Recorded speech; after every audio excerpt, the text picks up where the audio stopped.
Hey there, hi there, ho there. Simmons says here once again, and this time I'm going to talk about the fact that, believe it or not, when we come into the world, we're all storytellers.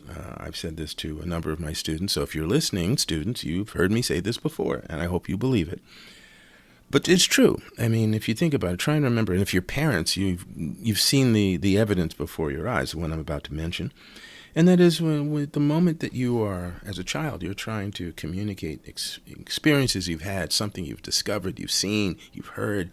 Maybe your first day at school, you come home, you want to tell your parents or your brothers and sisters what it was like. And even if you don't have a command of all the words that you need, you make your best efforts to tell them what happened.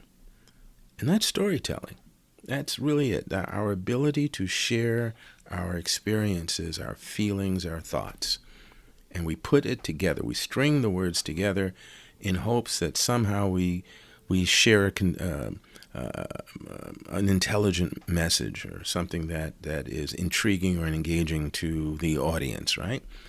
Well, the big difference between that and being a professional storyteller is that you need to build up the skill set that allows you to set up stories in such a way that people that don't know you and don't care how your day went, are introduced to all of the elements of the story and become fascinated and hooked on it and want to find out what happens and how it ends. And so there's a little bit of a basic structure that I'm just going to share with you now. And some of you already know this, and if you don't, here you go. And if you do, hey, hang in there for a minute anyway. So the basic structure, very, very basic. BME. That's right. That's it. Those are the three basic elements of any good story. And I'm sure some of you are already going, oh, yeah, beginning, middle, and end. And if that's what you were thinking, that's fine. If you were thinking Boston and Maryland and England, you were wrong. But beginning, middle, and end. Right. So in the beginning, what do? In most stories or in films, you introduce the world. You introduce where you are. And then we will probably be introduced to some characters, not necessarily the lead characters. They could be supporting characters. They could be background characters. But we're introduced initially to some characters. And then we're introduced to some circumstances or situation that unfolds and begins to tease us further and further into the story. So, location or setting, introducing us to the world. Introduction to some characters, again, whatever their position in the story, and then introduction to the circumstances or a piece of the circumstance, like seeing the tip of that iceberg that did in the Titanic, right?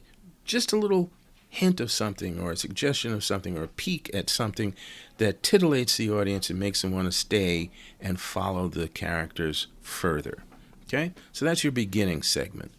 By the time you hit the middle, yeah, I know there's a lot of stuff in between, but we're moving quickly here.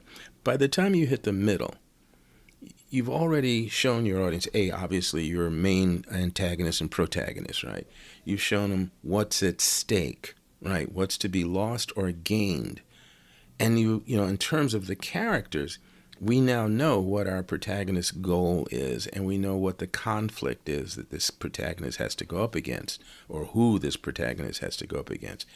So we have the characters, we have the conflict, and we know what's to be lost or gained by this trek, this journey, this odyssey or adventure that this character is on.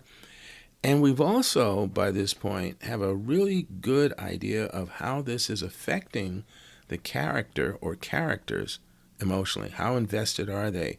Are they being beaten down and trampled and stomped and abused? Are they, rising to the challenge and going to, run face forward into a wall? What the heck is going to happen? But by the middle, we should be, as an audience, fully engaged.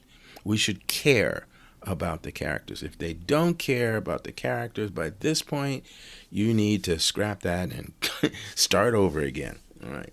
So, as you know, the middle is, moves forward, and it brings us to the climax of the story and the end. Now, the end is got more than one part.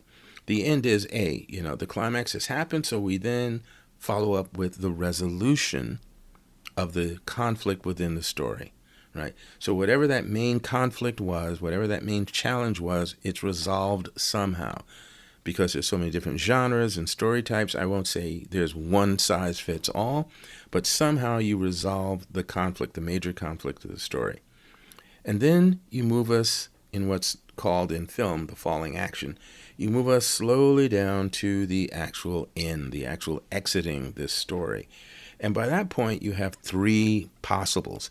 You can have a happy ending, you can have a sad or tragic ending, or you could have an open-ended ending, right? Now, the purpose of an open-ended ending, is multiple, but one of them is it leaves your audience going, oh, geez, I bet she's going to do this, or I bet he's going to say that. I bet they went on to do such and such, and you can actually have your audience, having discussions, heated discussions or casual discussions about it, and coming up with their own supposition about how those characters are going to move forward, if at all, even after the film is stopped. It means that your audience was engaged, they were caught up in it, they cared, and you've done your job.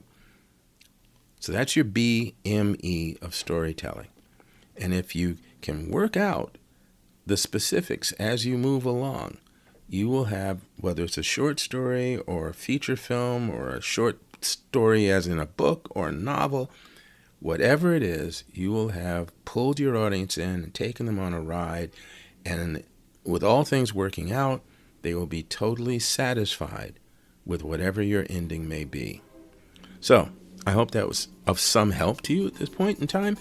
Drop comments in and feel free to ask questions, and I'll see you next time on Simmons Says.